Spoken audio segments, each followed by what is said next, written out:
1982년 겨울 영등포 구로공단.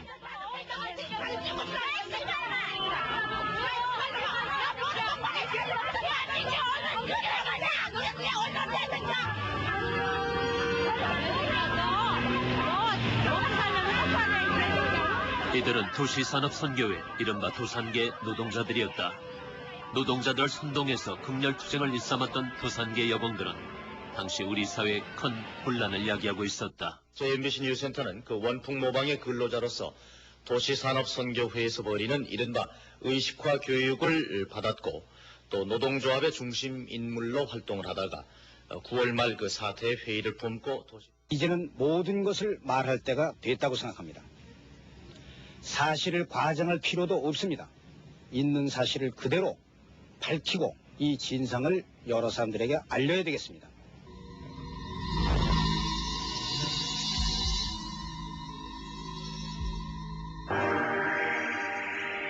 MBC, KBS 등 각 방송사마다 도산의 실체를 알리기 위한 특집 보도가 줄을 이었다.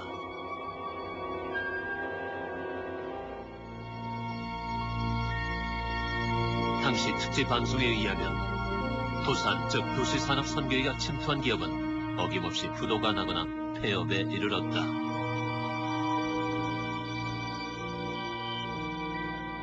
그들은 흉기를 마구 휘두르는 폭력 집단이었으며 때에 따라 자해 공갈도 서슴지 않았다.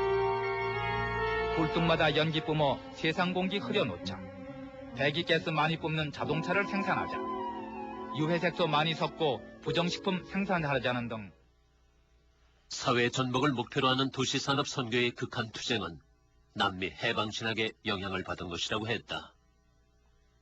그 사회 자체를 전복시키되 그것도 폭력적 수단으로 뒤엎어야 노동자의 천국이 실현된다는 혁명 논리 아래 당시 보도에 따르면 공장마다 무리한 임금 인상과 폐업 파업이 이어졌으며 결국 문을 닫은 기업만도 130여 개.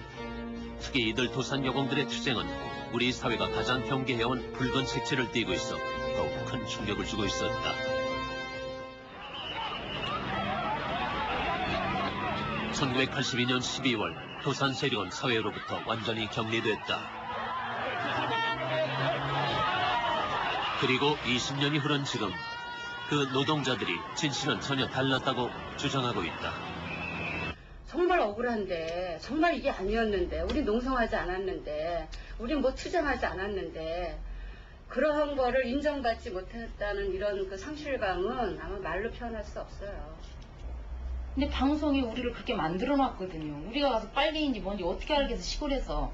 근데 방송에서 엄풍, 뭐 빨갱이 뭐 이러면서 엄풍해봄 이래가지고 시리즈로 나가니까 엄풍자만 나오면은 이건 안 되니까 무슨 빨갱이 집단에 뭐 무리 들었고 막 이런 부분이 서울로 참 어떻게 헌정 모르고 올라가지 직장 하나 겨우 어떻게 좀 잡았는데 직장 생활도 못하고 투자도 패서 감금이나 시키고 나 이거 아우 진짜 참 상상도 하기 싫어요. 나 잊었는데 다시 이런 일을 해. 내가 도시산업선교회는 신문에서도 연일 주요 기사로 다뤄졌다. 도산, 즉 도시산업선교회가 침투하면 회사가 도산한다는 말이 유행했지만 그들이 왜 극렬투쟁을 했는지는 보도하지 않았다. 우선 도시산업선교회는 정확하게 취재하기가 참 어려웠습니다. 그런 기자들이 좀 자기스러운 표현일지 모르지만 알아서 긴다고 할까요? 당시 사회 분위기도 있고. 당시 시대는 일단 발표에 굉장히 충실했다고 할까요? 발표에 충실했다. 그리고 거기에 대한 논평이나 문제 제기는 많이 생략됐었다. 이런 시대였으니까. 사실 도시산업선교회가 보이지 않는 지하 조직이라든지 은밀하게 여공들을 선동한다는 등의 보도는 대부분이 과장된 것이었다. 내 생각을 이렇게 얘기하고 그랬을 때 그거 이상으로 이렇게 미워하고 돌았으면 침뱉고 뻔뻔스럽다는.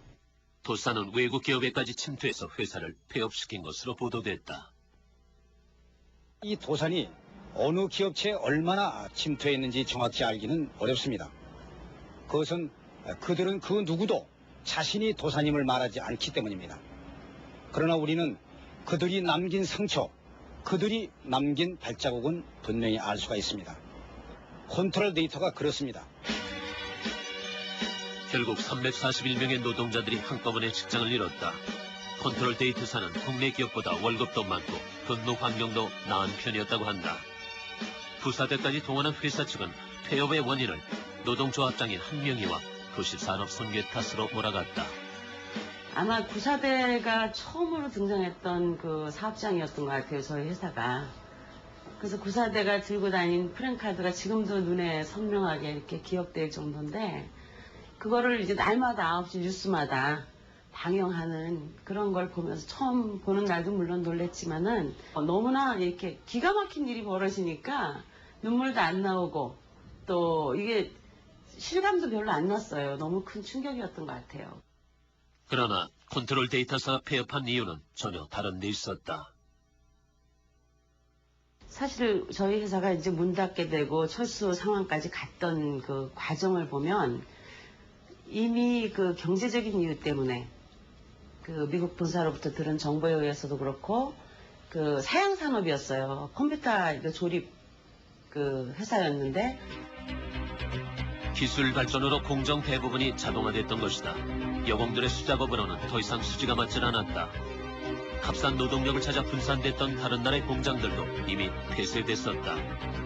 컨트롤 데이터 미국 본사 측은 당시 노조와의 면담에서 폐업은 노사 분규 때문이 아니라고 확인해 주었다.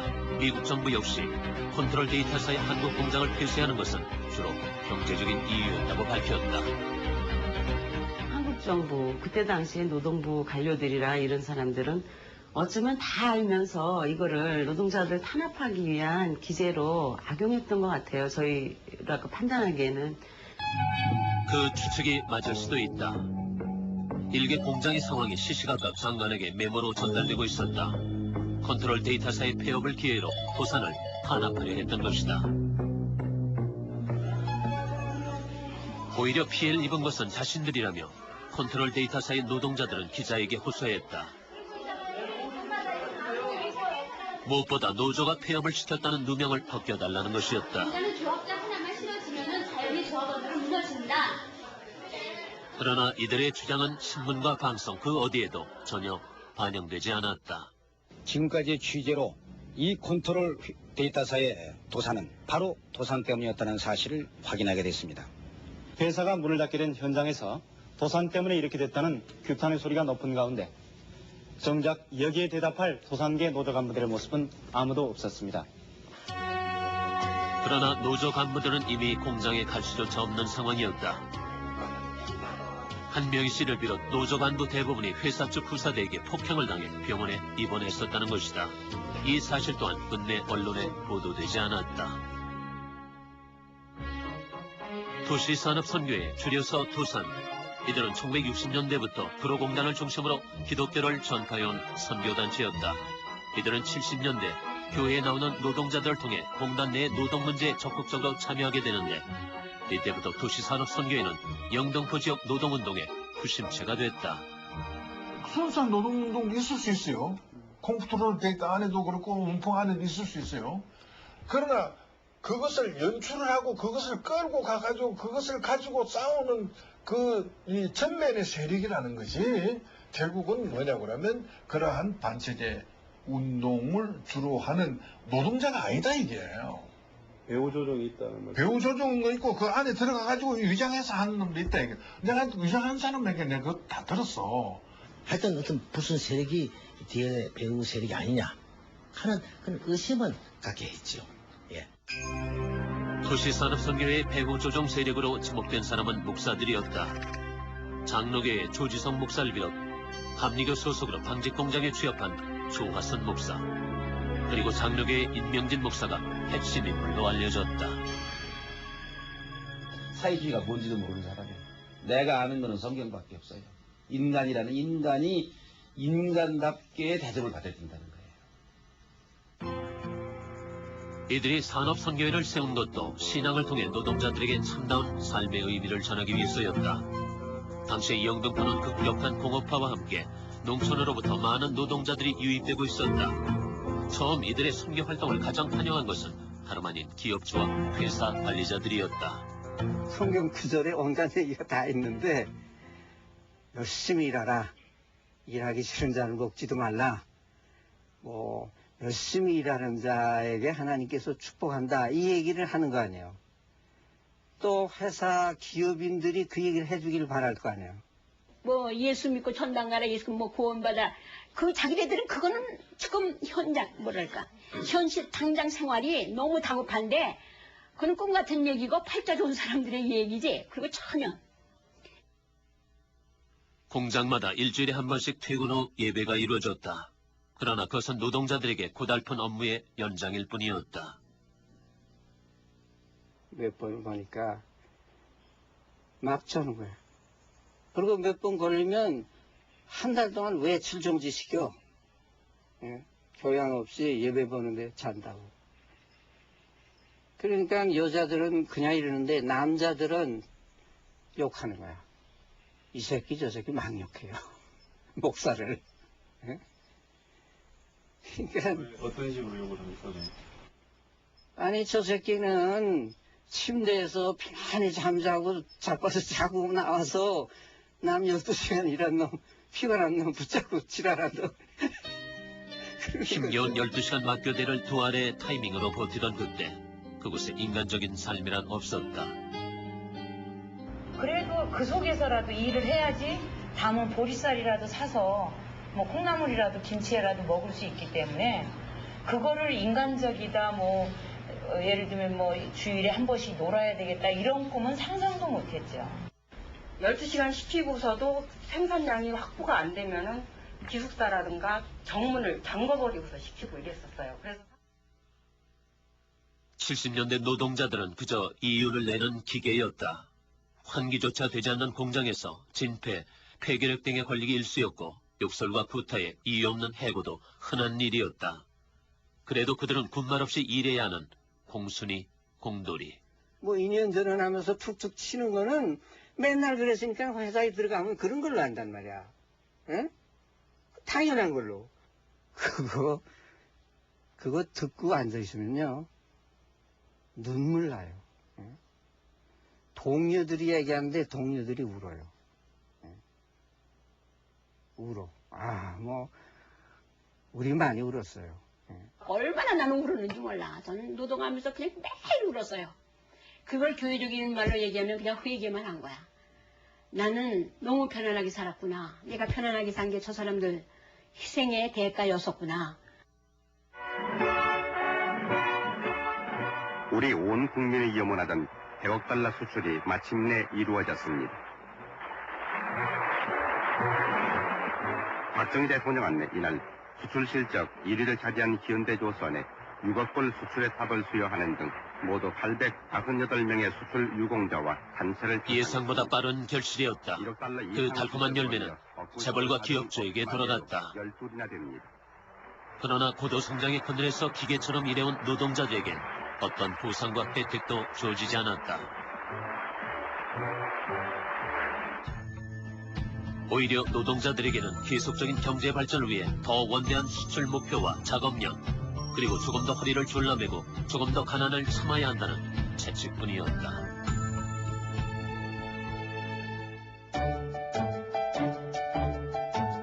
도시산업 선계는 바로 이러한 노동 현실을 개선하고자 했다.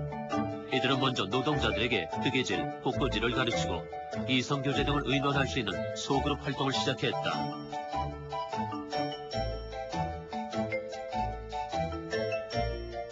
그룹 활동이 활성화되자 노동자들은 자신들이 처한 부당한 현실에 눈을 뜨게 된다.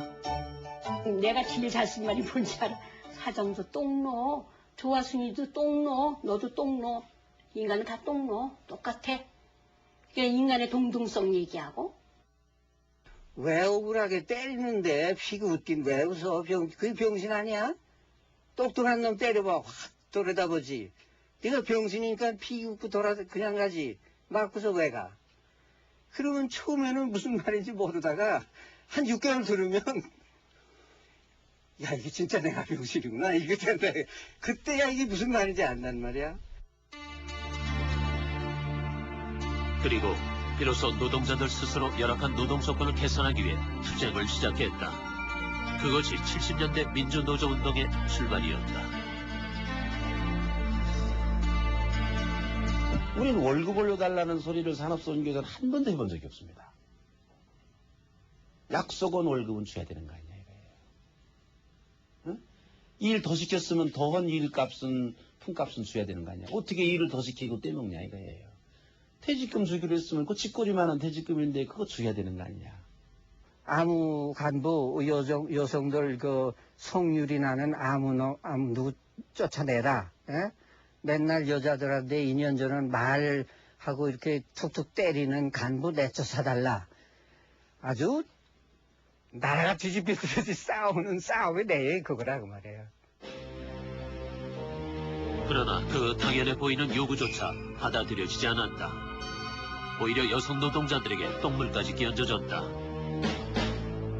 도산계 노조 설립을 방해하려는 회사 측이 경찰의 비호 아래 어영노조를 사주해서 벌인 만행이었다. 하지만 언론은 최소한의 관심조차 보이질 않았다. 그때 언론은 뭐 했습니까? 그렇게 노동자들 목도 가면서 다 죽이러 들어왔지만 어느 하나 신문 한 줄 안 났어요. 방송 하나 안 났어요. 노동자들은 단식 농성으로 맞섰다. 돌아오는 것은 역시 환경 진압이었다.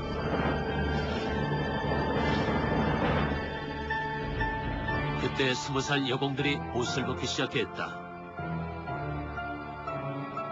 옷을 벗으면 아무도 손을 못 대리라. 이제는 세상이 자신들의 얘기에 귀 기울여 주리라. 그것은 여공들이 할 수 있는 마지막 저항이었다. 그러나 이 사건은 국내 어느 신문, 어느 방송에서도 보도되지 않았다. 국내는 인분이나 알몸에 대해서 이응자도 보도 안 됐죠. 인분, 알몸.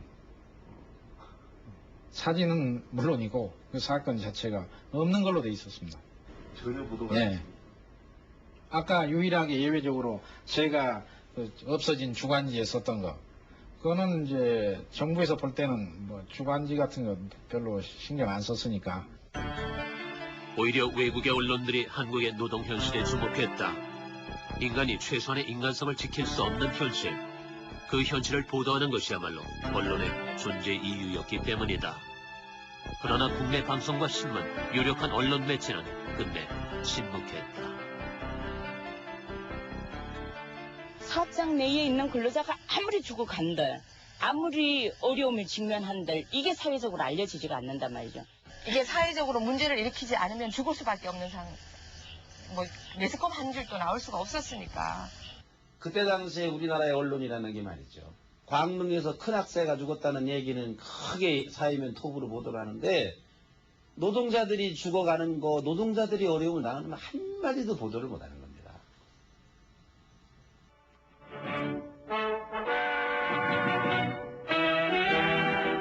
번영과 평화 통일을 지향하는 유신헌법이 박정 공포됐습니다.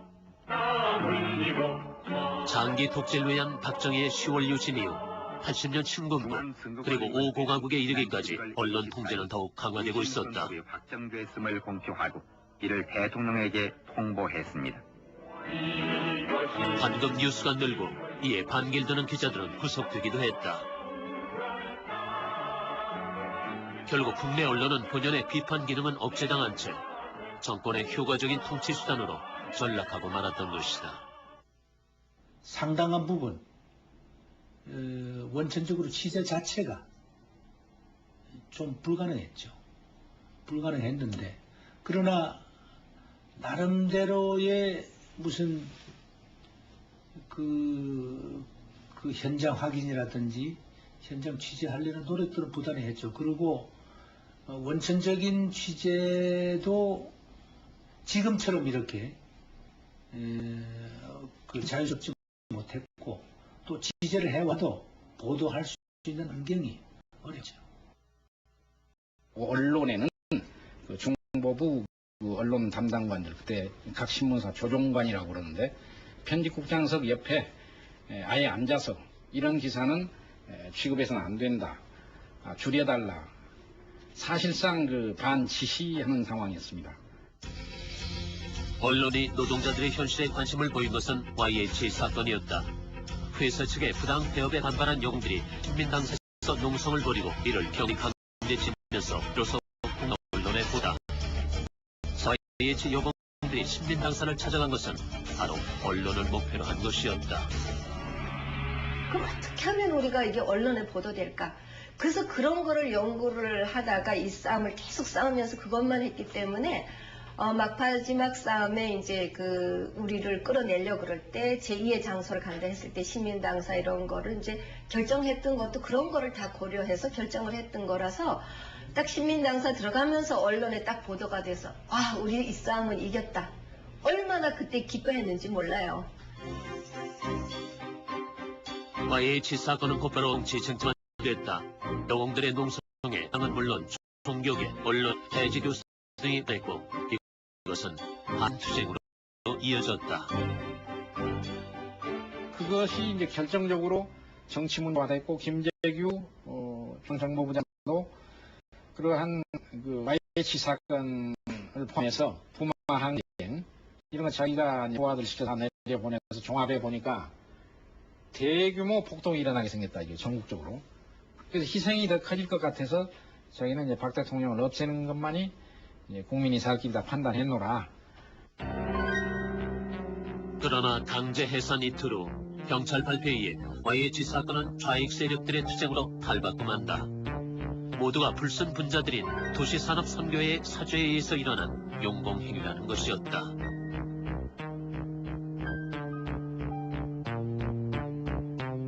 결국 YH 무역은 문을 닫았다.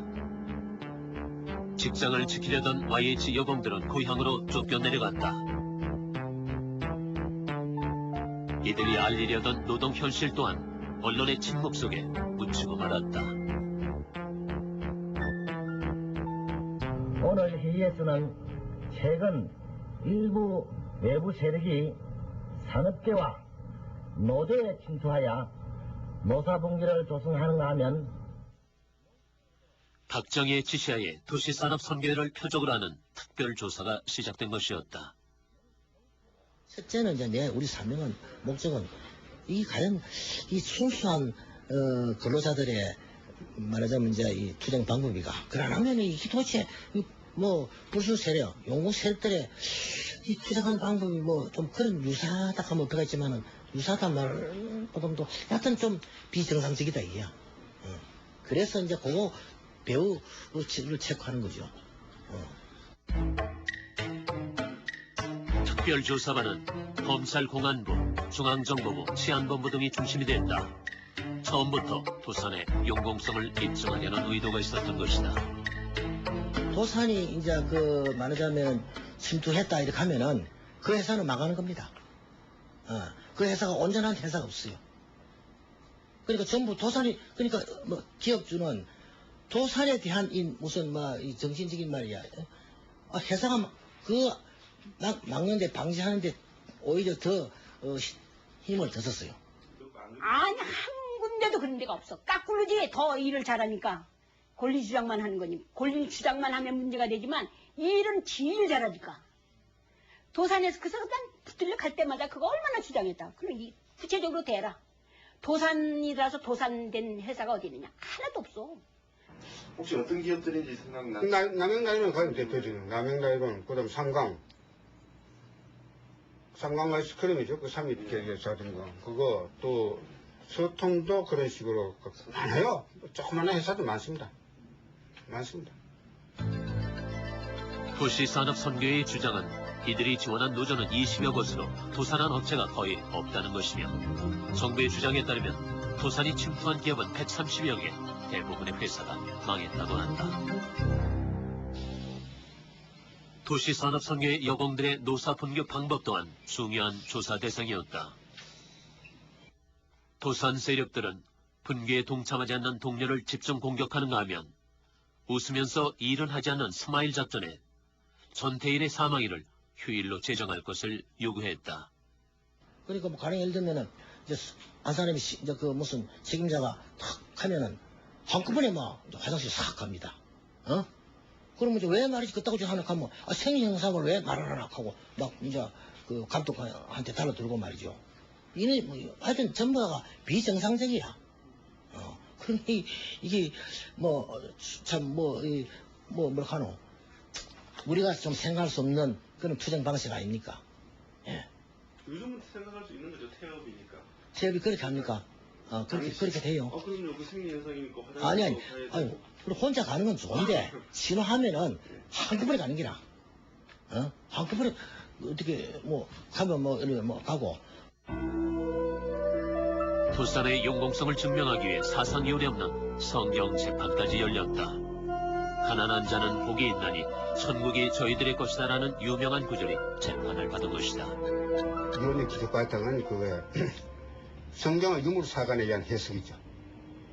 유물사관에 의한 해석이고 그 도시산업성경에는 그 중에서도 누가복음 4장, 그다음 마태복음 5장에 있는 가난한 자가 복이 있나니라 하는 부분을 가난한 자를 노동자로 바꿔버린 겁니다. 유물사관에 의해서. 지금도 뉘우치지 못했구만. 이 사람이. 가난한 자 그럼 노동자가 아니 뭡니까? 그때 당시 노동자들이 얼마나 가난했습니까? 그러나 임명진 목사는 그 성경 구절을 읽은 죄로 1년을 복역했다. 70년대 산업 현장에서 노동자들의 고통을 함께했던 도시산업선교회. 특별조사반 역시 이들에게 좌익의 굴레를 덮어씌우지는 못했다.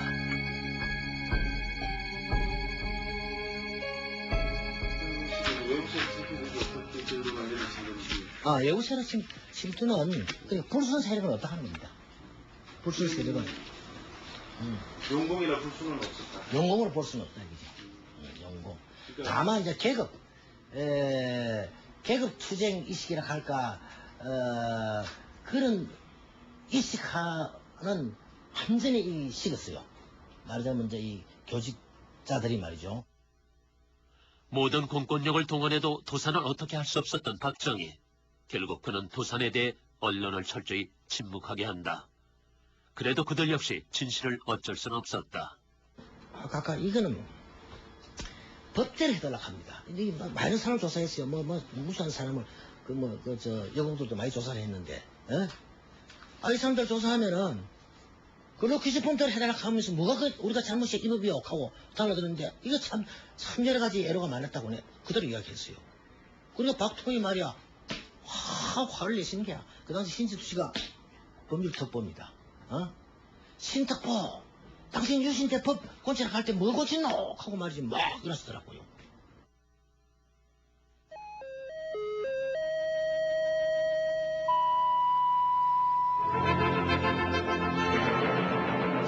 전두환 대통령은 오늘 국산 소형 잠수함 전두환 정권은 통치에 있어서 언론이 효과적인 수단이 될 수 있다는 것을 더욱 잘 알았다.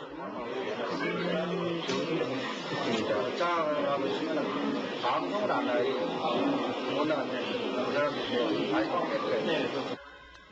도산계 근로자들의 농성은 방적과 공장 안에서 단식 농성에 들어가면서 점점 격렬해지기 시작했습니다. 출입문을 막고 서로 몸을 끊어 82년 9월 도산의 지원을 받고 있었던 원풍모강 노조에서 벌어진 일이었다. 그러나 그날의 실제 상황은 방송 내용과는 전혀 달랐다고 한다. 노동조합에서 회의를 하고 있는데 느닷없이 와가지고 노동조합을 폐쇄시키면서 바리케이드를 딱 치고 그리고 조합장을 감금시켰거든요. 노동조합에 막 망치로 갖다 다 문이 3개가 있어요. 노동조합이 들어닥치면서 나를 확 소파에다가 앉히고 난 다음에 문을 다 못 찌르더라고요. 못 찌르고 전화기 다 끊고 문을 아주 폐쇄시켜놨어요. 전화기 해고자 복직을 두고 회사 측과 갈등이 있기는 했지만 농성이나 파업종은 아니었다고 한다. 그런데 조합장이 감금되면서 농성 아닌 농성을 하게 됐다는 것이다. 왜 여자를 감금해갖고 하냐 그 소리예요. 그러니까 회의하고 계세요. 예, 저희 회의하고 있어요. 임원 회의하고 있어요. 파업하거나 뭐. 아니었어요. 전혀 아니었어요. 여기 뭐야 지역 조합장을 풀어달라는 요구에 회사 측은 기숙사 식당의 배식도 중단했다고 한다. 어쩔 수 없이 단식 농성까지 하게 된 것이다. 그랬는데 딱 감금시키자마자 보니까는 KBS, MBC 기자가 동시에 들이닥치는 거예요. 참 놀란 게 참 발빠르기도 하다 싶을 정도로 참 놀랐는데 그리고 나서 조금 있다 보니까 이제 동아일보 기자들이 쭉 왔어요. 그것은 사실 놀라운 일이 아니었다. 처음부터 회사 측과 정부의 치밀한 각본하에 언론이 함께 시작한 일이었다.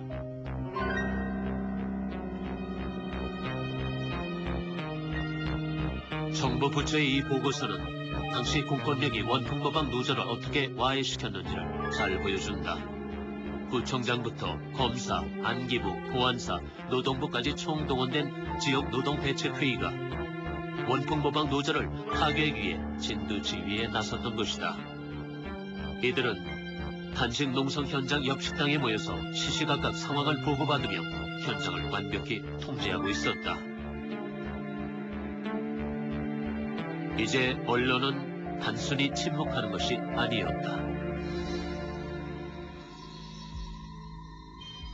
이 의식을 치르고 나면 순환양 같은 근로자들은 억겁게 흉기도 서슴지 않고 사용하는 폭력 집단이 되는가 하면 노동조합 깊숙이 자해하고는 조합원들을 극렬투쟁의 현장으로 이끌게 됩니다. 사이비 종교 집단처럼 비춰지는 이 촛불의식은 도산의 대표적인 의식화 수단으로 보도됐다. 그러나 촛불의식은 지금도 초등학교에서조차 얼마든지 이루어지는 행사 중 하나다. 당시 원풍노조를 비롯한 도산에 관한 보도는 거의 경찰 발표에 의존한 것이었다. 가위는 쪽가위라는 작업 용무지만 단식 농성을 말리는 회사 측 직원과 가족들에게 줄칼과 함께 이 쪽가위를 마구 휘둘러서 상처를 입히는 그러나 이 흉기로 사람이 다친 기록은 어디에도 없다. 이 윤밖에 모르는 비양심적인 기업주들을 풍자한 노래 역시 노동자들의 주장량 왜곡되기도 했다. 굴뚝마다 연기 뿜어 세상 공기 흐려놓자.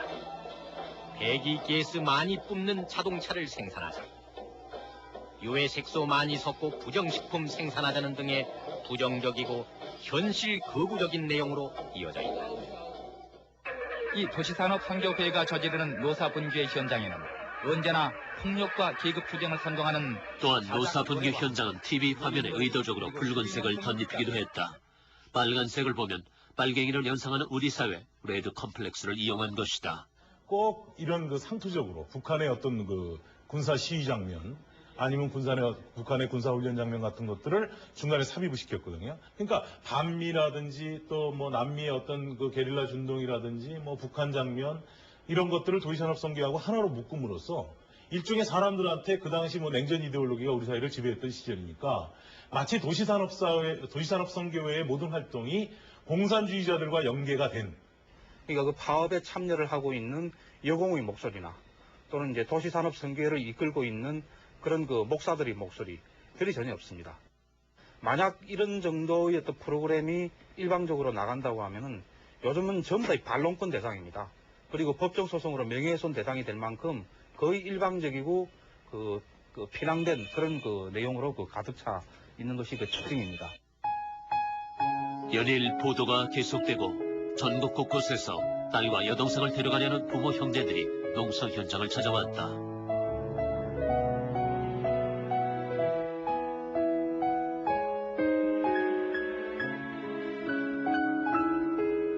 그러나 이것 또한 정부와 회사의 작전이었다. 당신 딸이 남녀 혼숙을 하고 있어서 임신할 우려가 있으니까 와서 데려가셔 이전보. 그리고 당신이 빨갱이한테 잡혀있으니까 와서 데려가셔 이전보. 전부 내용이 거의 그래요. 그런 내용이었는데 전국의 시, 군, 뭐 이런 간부들 다 동원됐어요. 우리 조합원들이 사는 군수들, 시장들, 뭐 제주도에서 비행기 타고까지 다 왔어요. 옥도 면에서도 오고 경찰서에서도 왔어. 왜 그러냐? 왜 그러시오 그랬더니 당신 동생 일 때문에 그러니까 빨리 서울에 가서 동생을 찾아다가 집에다 앉혀놔라 이거요. 아니 지금 현재 저 어떻게 좀 여기서 섬사람이 나가가지고 직장 생활하고 있는데 왜 섬사람을 데려다가 집에다 놓으려고 했더니 유를 먹느라고 집에다 데려다 놓으라 이거요. 그래서 빨리 군산을 나오라네. 결국 정정근 씨는 3번이나 서울을 오고 간 끝에 동생을 섬으로 데려왔다. 하지만 이들 가족의 고통은 그때부터가 시작이었다. 맨날 경찰서에서 그 배가 해양경찰대라고 하거든요. 처음에는 그 배가 맨날 와갖고 우리 엄마나 오빠한테 어딨냐고 그렇게 할 때 우리 엄마 까무러치는 거지. 그게 정말 서울로 돈 벌러 보냈는데 내가 온 거지만 자청해서 돈 벌러 보냈는데 이게 정말 빨갱이라는 거예요. 빨갱이. 그게 우리 집은 또 뭐가 되냐고. 그때 살기 싫어요. 그러면 그때 전화 안 온 것이 몇 년 안 됐어요. 이게 전두환 대통령 때는 수도 없었어요. 전두환 대통령 때는. 경찰서에서 전화가 와요? 예? 옥대면서도 전화가 오고 막내 지금 어떻게 하고 있냐고.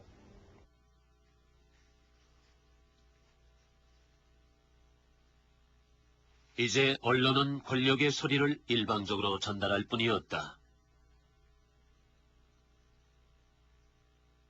이른바 이제 이 보도 지침이라는 것이 그때 나온 거죠.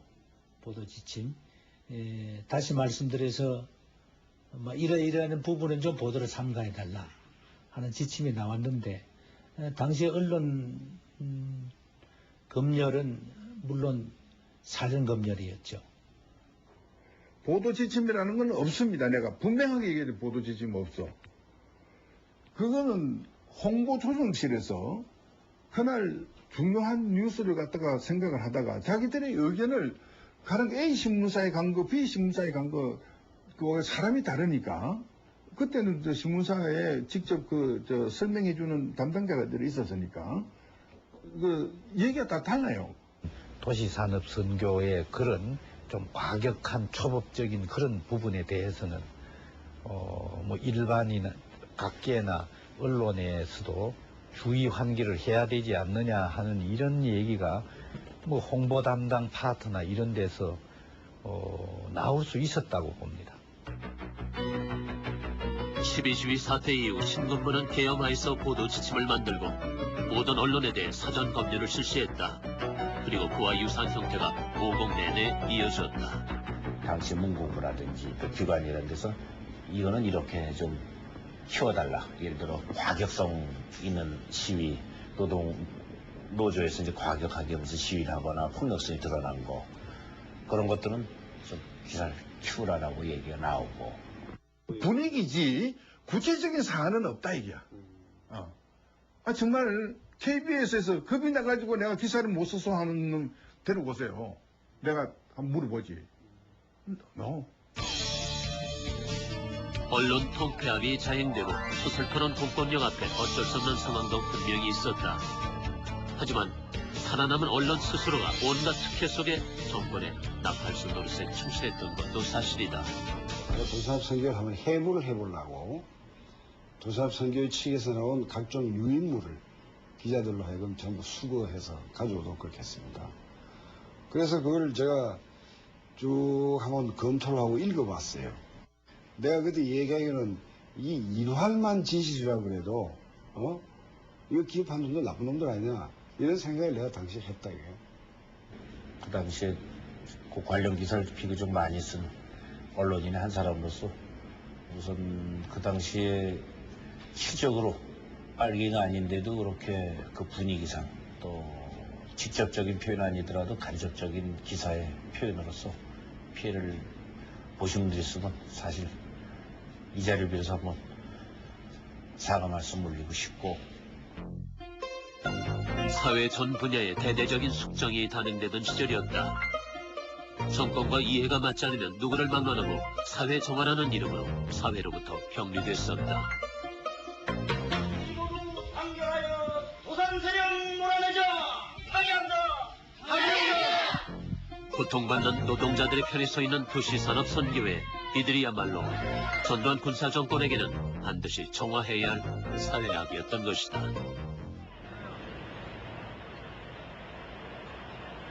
1982년 9월 27일, 오공은 도산에 대한 마지막 철퇴를 가한다. 노조 와해 이후 불선 세력으로 몰렸던 원풍모방 노조원들이었다. 그들은 억울한 누명을 벗기 위해 거리로 항의했다.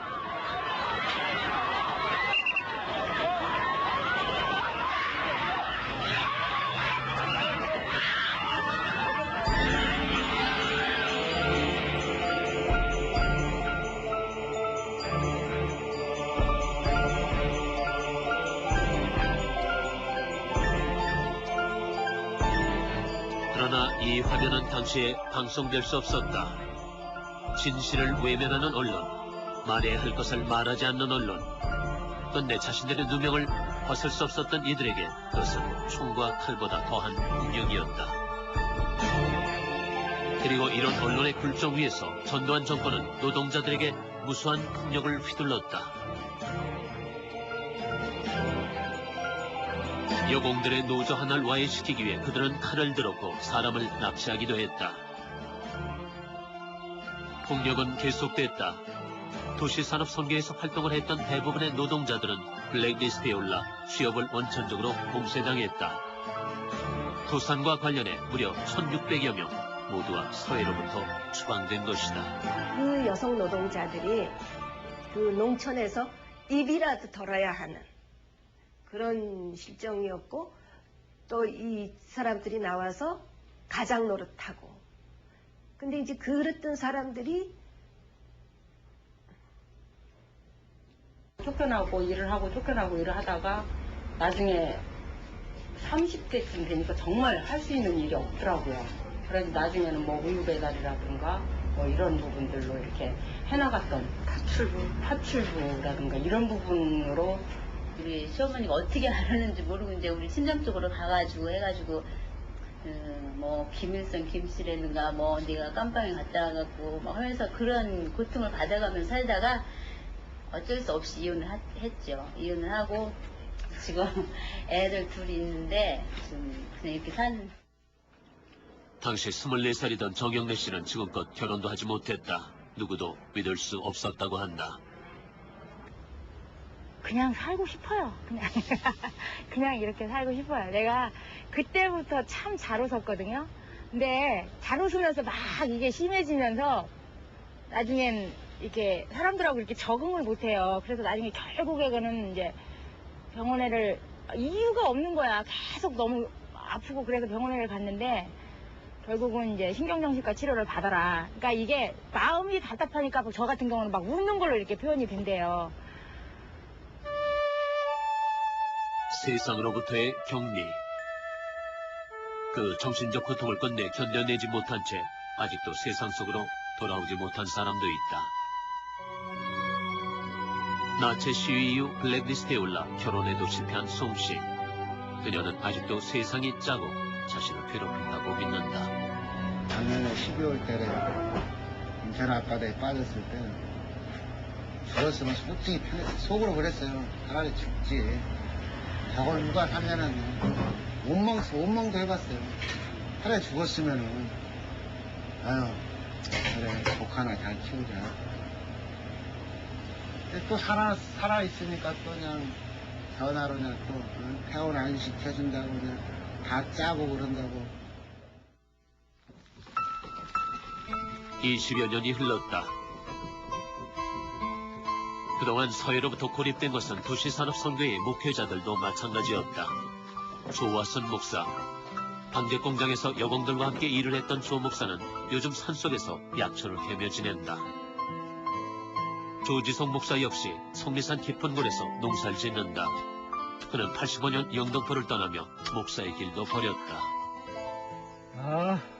풀을 장마 지고 나니까 엄청나게 나오네. 대단한데. 아무도 누명을 벗겨주지 않은 채 19년. 언론의 마녀 사냥은 이들의 삶에 평생 벗을 수 없는 어두운 굴레로 남아있다. 일반 신문 끊은 지 오래 아닙니다. 티레비 보는데 뭐만 걸려. 티레비는 오락프로. 거짓으로 꾸미는 것만 봐. 사실 얘기하는 건 다 거짓말로는 아니까.